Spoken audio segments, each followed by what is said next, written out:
Dans ce récit, je vais te raconter comment l'ami de mon mari a changé ma vie d'une manière que je n'aurais jamais imaginée. Ce qui a commencé comme une simple conversation amicale s'est terminé par une attirance incontrôlable, me poussant à remettre en question tout ce que je considérais sûr et stable. Accompagne-moi pendant que je te révèle comment un moment de faiblesse a transformé ma vie pour toujours. Bonjour à tous, avant de commencer cette histoire pleine d'émotions intenses et de décisions difficiles, je veux t'inviter à t'abonner à ma chaîne et à activer les notifications. Ainsi, tu ne manqueras aucune des histoires passionnantes que j'ai préparées pour toi. Sans plus tarder, commençons. J'étais mariée à Julien depuis 7 ans. Notre vie ensemble était stable et heureuse, ou du moins cela semblait l'être en surface. Au fil du temps, l'étincelle qui avait autrefois défini notre relation s'était lentement éteinte. La routine nous enveloppait comme une couverture pesante, me faisant me sentir en sécurité, mais en même temps troublée. Malgré l'affection que nous nous portions encore, il y avait quelque chose qui manquait, un sentiment de vide que je ne savais comment combler. Je n'aurais jamais imaginé que cette insatisfaction me mènerait à commettre une erreur aussi grave. Une nuit, Julien a organisé un dîner chez lui avec quelques-uns de ses amis de l'université, des personnes que je voyais occasionnellement, mais toujours de manière cordiale. Parmi eux se trouvait Alvaro, un ami proche de Julien, quelqu'un qui m'avait toujours semblé sympathique et agréable, mais auquel je n'avais jamais pensé davantage. Cette nuit-là, tout a changé.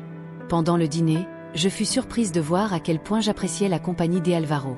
Nous étions assis l'un en face de l'autre et avons commencé à parler de choses triviales, comme nous l'avions toujours fait. Cependant, bientôt la conversation est devenue plus profonde, plus personnelle. Je me suis retrouvée à partager des pensées et des sentiments que je n'avais pas exprimés depuis longtemps, même avec Julien. À chaque mot, je réalisais que je m'intéressais à lui bien plus que je ne le devrais. Le pire, c'est que Alvaro semblait ressentir la même chose. Nos regards se croisaient de plus en plus souvent, et chaque fois que cela se produisait, un frisson inconfortable parcourait mon corps. Je savais que ce n'était pas correct, mais je ne pouvais pas détourner le regard de lui. Quelque chose dans sa présence me faisait me sentir vivante d'une manière que je n'avais pas ressentie depuis des années. Après le dîner, alors que Julien s'occupait de dire au revoir aux autres invités, Alvaro et moi sommes restés dans le salon, discutant à voix basse. L'atmosphère entre nous avait complètement changé. Ce qui était auparavant une conversation décontractée était devenu intime, chargé d'une tension que nous ne pouvions ignorer.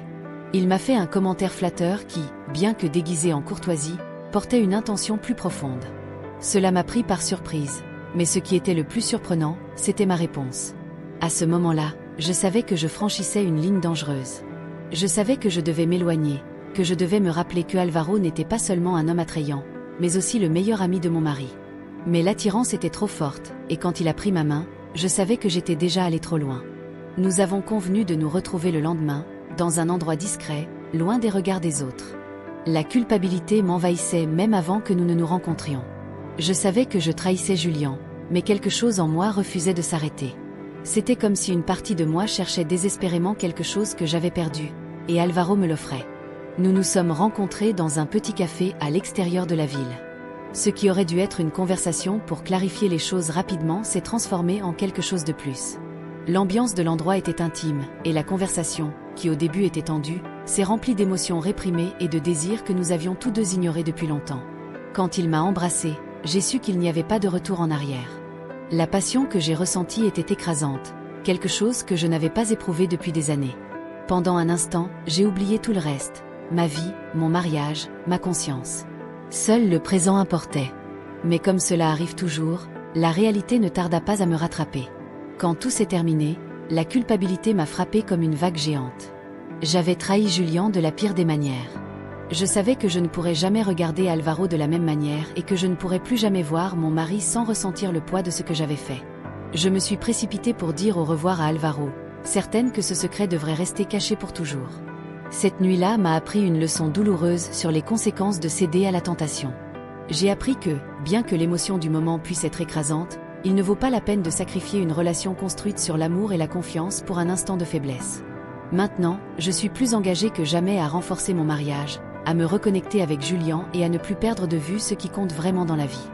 Bien que je porte la culpabilité en moi, j'ai décidé de me concentrer sur ce que nous avons encore et sur ce que nous pouvons récupérer ensemble. J'ai appris que peu importe combien une solution facile peut être tentante, les relations profondes et sincères nécessitent des efforts et de la dévotion.